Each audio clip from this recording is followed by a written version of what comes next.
सभी को भाई दूज की हार्दिक शुभकामनाएं। एक समय की बात है, एक बूढ़ी माँ थी, उसके एक पुत्र था, एक पुत्री थी। बेटा ने कहा, माँ मैं अपनी बहन के घर जाना चाहता हूँ, तो अनुरोध किया। तब बूढ़ी माँ ने कहा, बेटा तेरी बहन तो बड़ी कलिया है, वह हर वक्त लड़ती है, तू उसके घर जाकर क्या करेगा। बेटे के अनुरोध करने पर बूढ़ी माँ ने उसे जाने की अनुमति दे दी। भाई अपनी बहन से मिलने के लिए घर से निकलता है। रास्ते में उसे नदी मिलती है। नदी बोलती है, मैं तेरा काल हूँ, तुझे खाऊंगी और तुझे डुबाऊंगी। तब भाई कहता, मैं कई साल बाद अपनी बहन से मिलने जा रहा हूँ, मुझे जाने दो। तो उसे रास्ता जाने दो, वापस आ वक्त मुझे तू डुबो देना। तो नदी ने मान लिया और उसे रास्ता दे देती है। थोड़ा आगे बढ़ता है तो उसे रास्ते में एक सर्प मिलता है। सर्प भी बोलता है, मैं तुम्हें डसूंगा। तब भाई कहता है, पहले मुझे अपनी बहन से मिलकर टीका लगवा देने दो, फिर तुम मुझे डस लेना। सर्प भी उसे जाने का रास्ता दे देता है। तब वह आगे बढ़ता है और उसे रास्ते में एक जंगल पड़ता है। उसे एक शेर मिलता है। शेर कहता है, मैं तुझे खाऊंगा। तो भाई उसे भी वही बोलता है कि पहले मैं अपनी बहन से मिलकर टीका करवा लेता हूँ, फिर लौटते समय मुझे खा लेना। शेर भी उसे जाने का रास्ता दे देता है। और जब भाई अपनी बहन के घर पहुंचता है और आवाज़ लगाता है, देख बहन 7 कोस दूर से तिलक कराने के लिए तेरा भाई तेरे पास आया है। बहन उस वक्त सूत काट रही होती है। तब उसका सूत बीच में ही टूट जाता है और भाई आवाज़ लगाता है, लेकिन ये नहीं सुनती। बहन नहीं सुनती। मानता है कि सूत काटते वक्त सूत बीच में टूटता है, तो जिस बहन का भाई इकलौता हुआ सूत जब तक पुनः जुड़ नहीं जाता तब तक बहन बोलती नहीं है। भाई बाहर से पुनः आवाज़ लगाता रहा। भाई की आवाज़ सुनकर जब बहन ने जवाब नहीं देती है, तो भाई का मन में सोचता है, मुझ गरीब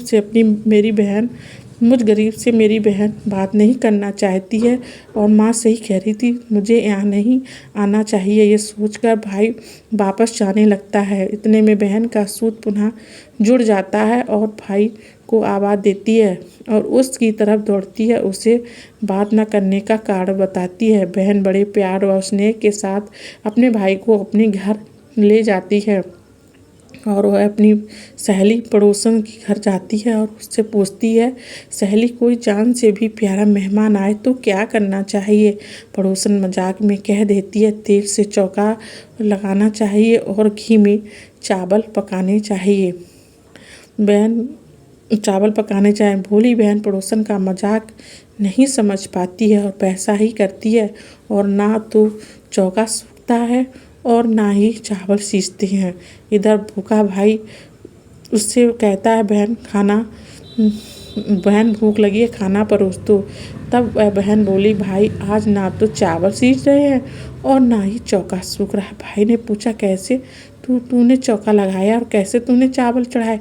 बहन बोली, मैंने पड़ोसन से पूछा था कि अगर कोई अपनी सहेली पड़ोसन से पूछा था, उसने कहा था अगर चाँद से प्यारा मेहमान आए तो तेल का चौका लगाना चाहिए और घी में चावल चढ़ाने चाहिए। भाई बोला, अरे मेरी प्यारी बहन, भोली बहन, कभी तेल का चौका सूखा है और कभी ना घी में चावल पके हैं। तू पानी का चौका लगा और पानी में ही चावल चढ़ा। फिर वह ऐसा ही करती थी। जब चौका सूख जाता और चावल पक जाते तब उससे घी और शक्कर डालकर भाई को खाने के लिए परोस देती है, भोजन कराती है और उसके तिलक करती है। कई दिन बीत जाते हैं तो एक दिन भाई बोला, अब मैं घर वापस जाऊंगा माँ के लिए। अगले दिन सुबह बहन जल्दी उठकर गेहूँ पीसकर भाई के लिए लड्डू बनाती है और कुछ लड्डू बच्चों के लिए रखकर अपने भाई को विदा करती है। सुबह जब बच्चे उठते तो माँ से खाने को मांगते हैं, तब माँ उन्हें वही लड्डू दे देती। तब वह देखती है क्या सारे लड्डू हरे रंग के हो गए। तो बहन चक्की में देखती है तो उसमें गेहूं के साथ एक सर्प भी पिस गया होता है। वह उन लड्डू को फेंक देती है और अपने भाई के पीछे भागती है। रास्ते में पेड़ के नीचे उसका भाई बैठा होता है और उसे देखकर भाई बोला क्या हुआ बहन? तब वह बहन पूछती है मैंने जो तुझे लड्डू बांधे थे वो कहाँ हैं? तेरे लड्डू मैंने अभी नहीं खाए हैं, पेड़ पर टंगे हैं, ले लो। वह पेड़ के लड्डू उतारती है और वहीं गड्ढा खोदकर लड्डुओं को गाड़ देती है। गड्ढा खोदकर लड्डू को गाड़ देती है। फिर अपने भाई को सारी बात बताती है। भाई बोला बहन तूने एक बार तो मुझे मौत से बचा लिया है, लेकिन मैं पीछे कई को साई देकर आया हूँ। और बहन को सारी बात बताता है। वह दोनों बैठे बैठे वहाँ बातें ही कर रहे कि इतनी देर में बहन पानी मांगती है। भाई बोला थोड़ी दूर एक तालाब है, वहाँ से मैं अभी पानी लेकर आता हूँ। बहन बोली मैं खुद जाती हूँ और अपनी पानी पीकर वापस आती हूँ। वह पानी पीने तालाब के पास पहुँचती है तो देखती है वहाँ एक बुढ़िया बैठी है। वह उसके पास जाकर पूछती है माँ तुम यहाँ क्यों बैठी हो?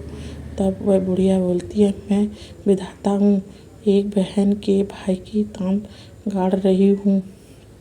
तब वह पूछती है माता वह कौन भाई है? तब विधाता बोलती है एक भाई जिसके प्यार में उसकी बहन ने सर्प की हत्या कर दी है। बहन सोचती है ये तो मेरा ही भाई है। वह घबरा जाती है और विधाता से पूछती है माता उस भाई को इस श्राप से बचाने के लिए क्या करना होगा?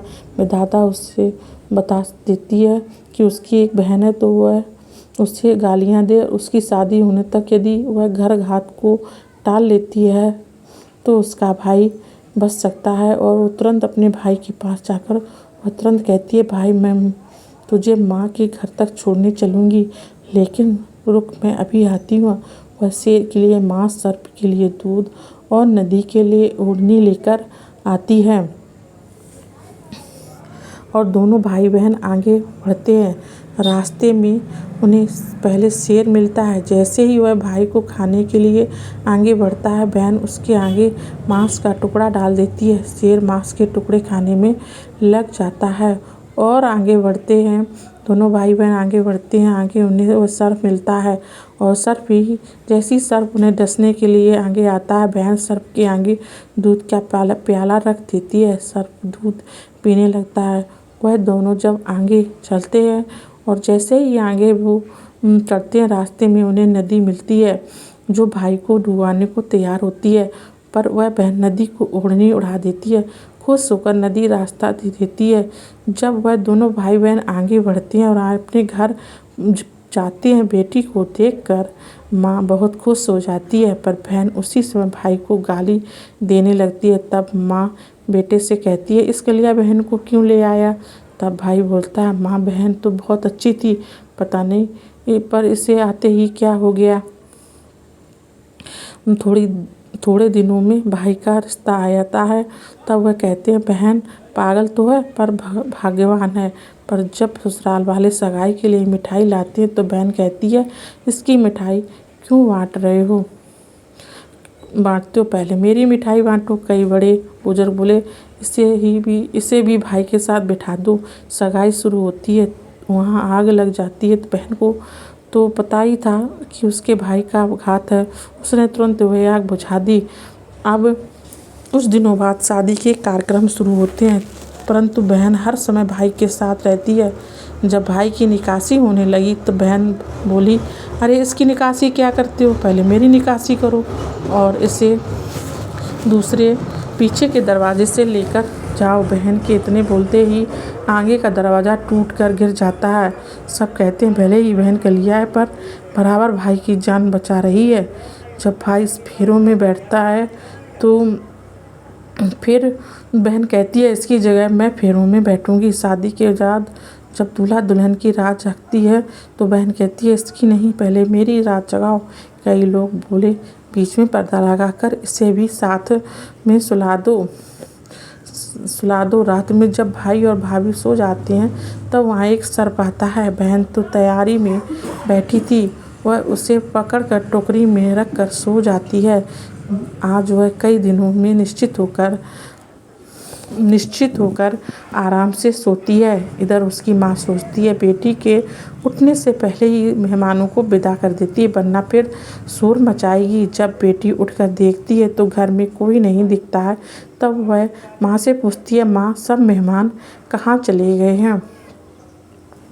तब माँ कहती है, बेटा सब मेहमानों को विदा कर दिया है। तब बेटी बोलती है, माँ सब मेहमानों को वापस बुलाओ, तभी मैं विदा होंगी। उसके कहने के अनुसार माँ सभी मेहमानों को वापस बुलाती है।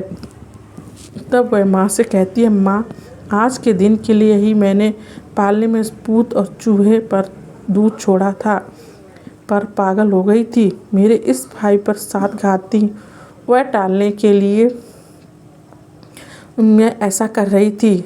उसकी यही बात सुनकर माँ और भाई बहुत खुश हो जाते हैं और सबसे पहले अपनी बेटी को विदा करते हैं और उसके बाद सभी मेहमानों को विदा करते हैं। इस दिन के बाद से ही हर बहन अपने भाई की लंबी उम्र की कामना से भाई दूज का त्यौहार मनाने लगी है। इस दिन बहन भाई का टीका करती है और ये कथा को सुनती हैं। दोस्तों, अगर ये आपको धार्मिक कहानी आपको पसंद आती है तो वीडियो को लाइक करके एक प्यारा सा कमेंट ज़रूर करें और इस वीडियो को ज़्यादा से ज़्यादा शेयर करें। हमारे यूट्यूब चैनल को ज़रूर सब्सक्राइब कर दें। धन्यवाद।